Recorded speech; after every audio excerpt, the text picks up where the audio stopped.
amis, bonjour. Nous sommes à Chinatown, plus précisément au Heritage Court, où nous démarrons une nouvelle émission conçue par la société Namsun Fuikun intitulée À cœur ouvert. Cette émission est consacrée à la communauté sino-mauricienne. Ce matin, le thème choisi est Chinatown d'hier à aujourd'hui. Notre invitée est la très sympathique Madame Anne-Marie Van Pin. Nous vous invitons à aller chez elle tout de suite. 今日喺度，我哋歡迎黃金，佢係南順12項老人會嘅會長。Nous accueillons pour cette grande première une figure emblématique de Chinatown en la personne de Madame Anne-Marie Van Pin. Elle est présidente du club Namsun 3e âge et elle est aussi très présente dans le social.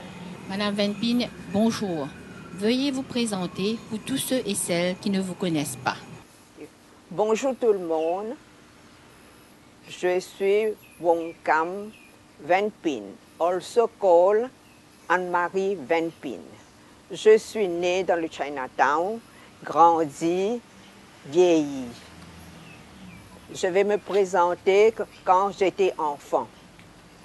Ce que je fais, j'aime bien aider mes parents. Aller ouvrir le linge au soleil pour retirer les saletés et dans l'après-midi retourner ramasser tous ces linges-là. Et aussi, j'ai fréquenté l'école Puyeng parce que mes parents ont l'intention de retourner en Chine après avoir bien travaillé. Mais finalement, il y avait la guerre, Deuxième Guerre mondiale. À ce moment-là, ils ont vu que nous devons rester à Maurice. C'est pourquoi j'ai fréquenté l'école primaire, français, anglais. Votre éducation était en chinois. Alors vous parlez très bien le chinois et je suis sûre que vous écrivez très bien le chinois aussi. Je dois vous avouer que j'ai fait la classe jusqu'à 3e. Je connais parler, je parle très bien, mais pour écrire, pas trop. C'est pourquoi maintenant, je suis le cours en chinois. Et je peux vous raconter mes aventures quand j'étais petit. Oui. Parce que mes parents viennent de Chine. Je suis la première génération qui sont nés à Maurice. Alors, il y avait la culture, jolie culture chinoise. Mes parents m'ont dit, vous avez 2 mains, c'est pour travailler, c'est pas pour tendre la main pour demander. Vous voyez là, c'est pourquoi nous avons ça tous les temps, cette culture-là dans la tête. Alors, tous les jours, je dois aider mes parents et puis aller à l'école. Aller à l'école aussi, nous allons aider. Et à 6 ans, je sais cuire à manger. Madame Van Pin, la piété filiale est très ancrée dans la tradition chinoise. Est-ce que vous pensez que de nos jours, on observe toujours cette piété filiale? Oui, c'est la façon que nous avons élevé nos enfants. Vous voyez là, oui, parce que pour nous, ça veut dire beaucoup, les parents. Sans les parents, nous ne serons pas là. C'est pourquoi, oui, quand j'étais petit, on m'a montré la veille de l'an. Alors, il faut promener dans la ville de Port-Louis, dans le Chinatown, avec l'antenne. À ce moment-là, on va prononcer. Je vais vendre tous mes vilains défauts. Le nouvel an, le lendemain, nous serons de bons enfants, obéissants, aiment les parents. Vous voyez là, c'est l'amour filial. Oui. Alors, vous pensez que la société sino-mauricienne se porte bien? Oui, plus ou moins. Il y a, comme je dirais, intergénérationnel. C'est important. Oui. Laissez les enfants parler, les enfants vont écouter. À ce moment, tout va marcher bien. Mais j'ai entendu dire aussi que vous êtes une très grande couturière. Vous faites des robes de mariée, etc. Mais à l'époque où vous étiez, je suis sûre qu'il n'y avait pas d'école de couture. Comment avez-vous appris la couture? Oui, vous avez raison, vraiment. J'ai fini mes classes. Alors, je dois choisir quelque chose à faire. Mais pendant que mes enfants étaient à l'école, c'est Jean-Claude, l'aîné des enfants, lui, un petit peu plus bien content de parler beaucoup, c'est pas quoi. Alors, il dit comme ça, le professeur lui demande, qui a fait cette chemise là pour toi? Mais c'est ma maman est couturière. passe une semaine comme ça, je vois un groupe de dames vient chez moi. Ah, pourquoi faire? Vous êtes couturière, vous pouvez faire mes vêtements, tout ça. Mais je fais pour moi, pour mes enfants. Les personnes fait rien, vous allez faire pareil. Oui, à ce moment-là, je suis comme ça. Ils m'ont encouragé. Alors j'ai commencé à apprendre. Et puis j'ai une servante aussi. Madame, vous faites bien la couture. Hein? Faites ma robe de mariée. Et j'ai décidé de faire sa robe de mariée. C'est pourquoi j'ai consigné sur cette voie-là. Vous voyez là, c'est pourquoi je suis devenue couturière. Vous avez commencé avec la robe de mariée de votre servante. Oui, c'est ça. Madame Van Pin, de nos jours, les jeunes se rencontrent sur le net. Racontez-nous un peu de votre époque. Comment est-ce que vous avez rencontré votre mari? Oui, pour nous autres, dans notre temps, c'est vrai. Hein? Il y a des bonnes femmes parasols. On vient chez vous, vous présente une photo, vous dites, c'est un grand monsieur, telle affaire. Mais je n'ai pas aimé comme ça, parce que mon mari habite à ce moment, Saint-Jean, vis-à-vis de notre maison. Alors on se rencontre tous les temps. Mes frères sont des amis avec eux, alors on se rencontre. À ce moment-là, j'ai vu son caractère, me va très bien, il est tranquille, hein, il écoute. Alors finalement, mais seulement lui et Hakka. La famille n'est pas trop contente parce que c'est Hakka. Je suis contenue. Mais finalement, on a persisté. Je dis non, les autres, je ne veux pas. Avec une bonne femme parasol, pas question. Alors à ce moment-là, on a accepté. Oui. Il habite tout près, oui, mais on le connaît bien. Vous avez combien d'enfants maintenant? J'ai 5 fils, juste garçons, et après j'ai eu 7 petits-enfants. Il y a filles, il y a 3 filles, il y a 4 garçons. Ouais. Je suis bien content avec les enfants. Les enfants nous écoutent, ils viennent tout le temps. Il habite ailleurs maintenant, hein, mais il vient tous les temps, le dimanche, pour passer le temps ensemble. Comme je dirais, nous considérons la famille, c'est important pour nous. Tous vos enfants et petits-enfants sont à Maurice? Non, il y a un qui est parti, 2 partis. Hein. Les petits-enfants pas à Maurice, tous sont partis, ils ne veulent pas retourner. Mais pour l'aîné, parce que l'enfant doit étudier tout le temps avec le passeport étudiant. Ouais. Alors, si les parents sont là-bas, à ce moment-là, c'est plus facile pour eux. Alors, son père, mon fils, a fait le nécessaire pour aller rester là-bas. Finalement, il y a eu le permis, mais les enfants aussi sont contents maintenant parce qu'ils ont des places permanentes. Et l'autre, entrer à l'université, comme des Canadiens comme ça, on paye moins cher. Madame Van Pin, vous êtes très active dans le social. Racontez-nous un peu votre parcours. Pour passer le temps, alors j'ai créé beaucoup d'associations pour s'occuper des personnes, tout ça. C'est pourquoi en l'an 1987, le Chinatown, auparavant, c'était bien tranquille. Finalement, il y avait la drogue, la prostitution.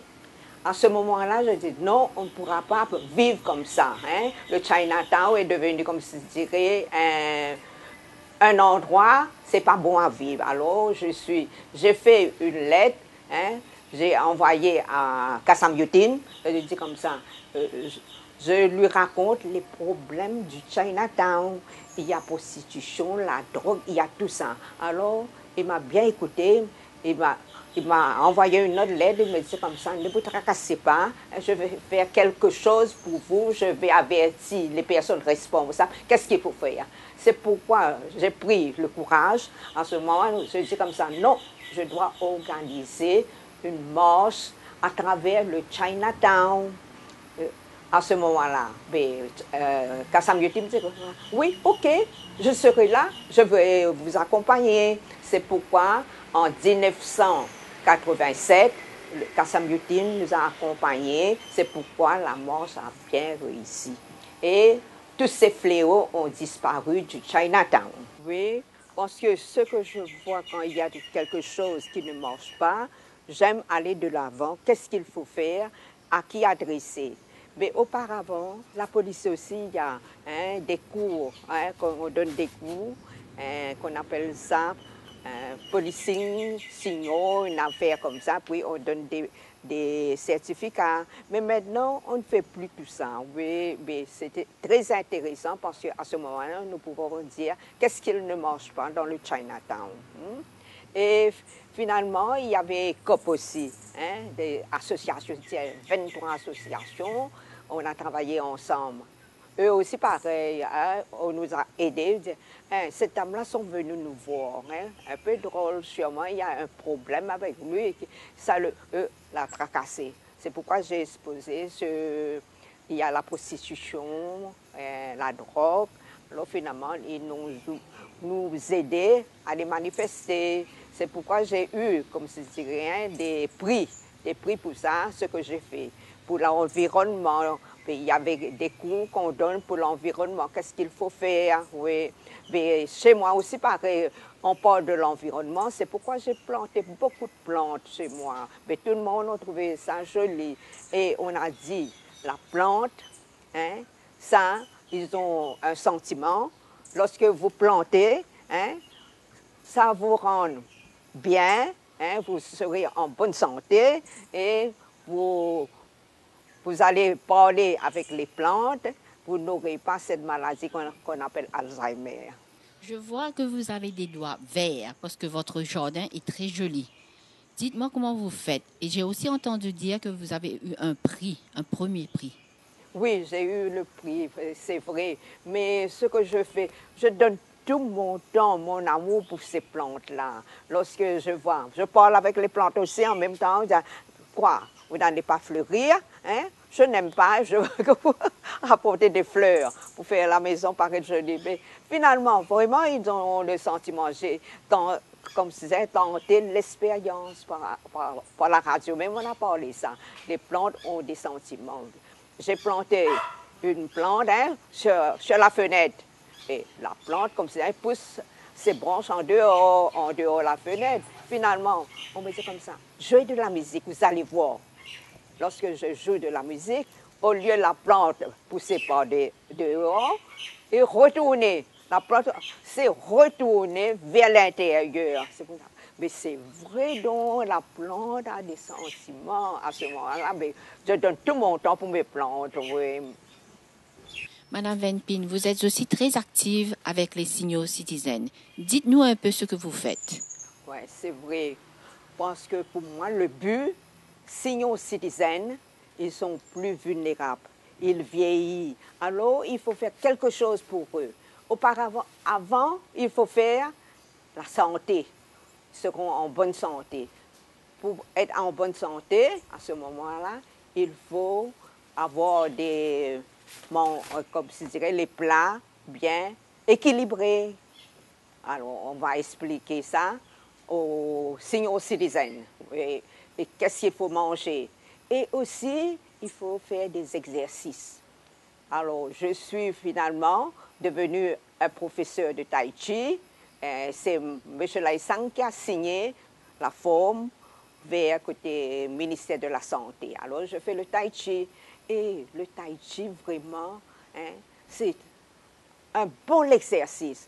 On ne croit pas, parce que le Tai Chi, en le faisant, il stimule nos cerveaux, il donne nous adrénaline. Oui, moi aussi, je cherche le mot là. Qu'est-ce que ça veut dire, adrénaline? Ça veut dire votre cerveau travaille. Si votre cerveau travaille, alors tout votre corps suit le cerveau. Lorsque vous avez des douleurs, le cerveau travaille, non, vous êtes bien, vous êtes en bonne santé. Et vous sentez, la douleur a disparu. Il y a ça, le Tai Chi, et puis les activités aussi. Parce que les vieux n'ont pas fait trop grande classe. Alors, il y a littératie. Ça va développer leur cerveau. Alors, ils continuent. Ouais, c'est bon. Et encourager les vieux à écrire. Écrire ce qu'ils ont vécu pendant leur jeunesse, leur enfance. À ce moment, ils ont jolie histoire à vous raconter. Écrire. En même temps, ils vont le rire, j'aime bien trouver ça, le rire, il faut grouper ensemble. Lorsque les vieux se groupent ensemble, on va raconter, on va rire. C'est important pour leur santé. Mais à ce moment-là, le vieux se sent comme indépendant et ils ont comme si c'était un devoir encore envers le gouvernement, la population. Ils sont utiles. Ce qu'ils font, ils sont utiles. Alors on vit comme si en paix avec nous-mêmes et avec dignité. Et vous faites tout ça pour rester en bonne santé aussi. Oui, c'est pourquoi, oui. Vraiment, on me dit comme ça. Il faut continuer à faire votre tai chi. Vous allez faire ça tous les jours. Finalement, parce que j'ai tombé, on me dit, je suis née scoliose. Mais faites le tai chi, ça vous a sauvé. Alors je continue, je fais ça tous les jours. C'est mon devoir, comme si tu dirais. En se réveillant, je fais le tai chi. Et vous faites aussi le line dance. Et aussi le line dance. Parce que le line dance, comme si vous mettez dans le mood le line dance. Parce qu'auparavant, les Chinois n'aiment pas trop aller courir, danser, c'est pas qui. Maintenant, ils n'ont plus peur ni avoir honte. Ils vont aller danser des danses traditionnelles. Oui, ça m'a fait beaucoup plaisir. C'est pourquoi je me sens encore utile. Et tous les ans, vous dansez aussi pour le Chinatown Festival. Oui, c'est vrai, on me cherche, on me dit ça. Venez, oui, on veut vous voir. Venez danser, apportez votre groupe. Oui, alors je continue sur cette voie-là. Oui. Madame Van Pien, comment vous voyez la nouvelle génération? Avez-vous des conseils pour les jeunes? Oui. Laissez-moi dire un grand merci d'abord ceux qui nous ont aidés aujourd'hui, cette équipe-là, ont donné leur temps. Alors je leur dis un grand merci. Nous pouvons exprimer ce que nous avons dans le cœur. Oui.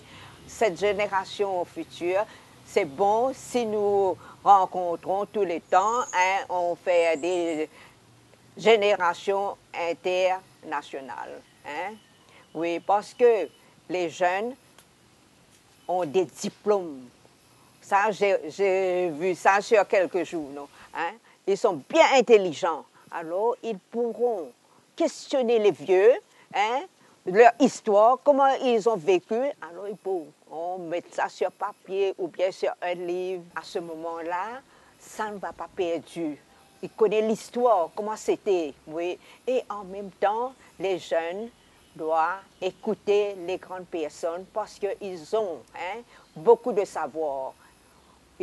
Vous allez écouter, à ce moment ça va faire plaisir, comme si il y a quelqu'un qui écoute les valeurs morales, la culture, tout ça. Je vais vous raconter quelque chose. Un enfant de 5 ans m'a raconté de ça. Il me dit comme ça. Et vous êtes vieille, vous? Je dis non, je suis bien jeune, moi. Non, vous avez des veines partout. Alors, mais ça ne fait rien. J'aime bien les personnes âgées parce que eux, ils ont le cœur bien affectueux, bien tendre envers nous. Et lorsque je dis comme, je vais vous amener quand je serai grand, je vais vous amener, je vais acheter une voiture, je vais vous amener promener partout. Je dis, pas nécessaire. Je dis, pas nécessaire. Prends la voiture de ton papa. Non. Son voiture sera un Kachak Charlie, un vieil ferraille. Alors, il faut jeter. Vous voyez là, ce vieil ferraille, il faut jeter. Tandis une personne, non, ils ont encore de la valeur, ils ont des histoires à nous raconter. Voyez là, ça que j'aime. Oui. Voyez, un enfant de 5 ans, c'est raisonner comme ça. Alors, moi aussi, je dis ça aux jeunes, écoutez bien ce que les vieux ont à vous dire. Oui. Ils ont beaucoup de choses à vous raconter, leur culture, leur façon de vivre. Ça nous donne du plaisir. Nous sentons notre dignité et notre vie sur cette terre. Nous avons rendu quelque chose de très utile. Madame Van Pien, votre témoignage d'aujourd'hui restera pour la postérité. Nous vous remercions beaucoup pour votre temps et pour votre accueil chaleureux. Nous vous souhaitons longue vie et bonne santé. Au revoir et à bientôt. Nous tenons à remercier Phoenix Vision en la personne de M. Lloyd Lai pour la réalisation de cette émission.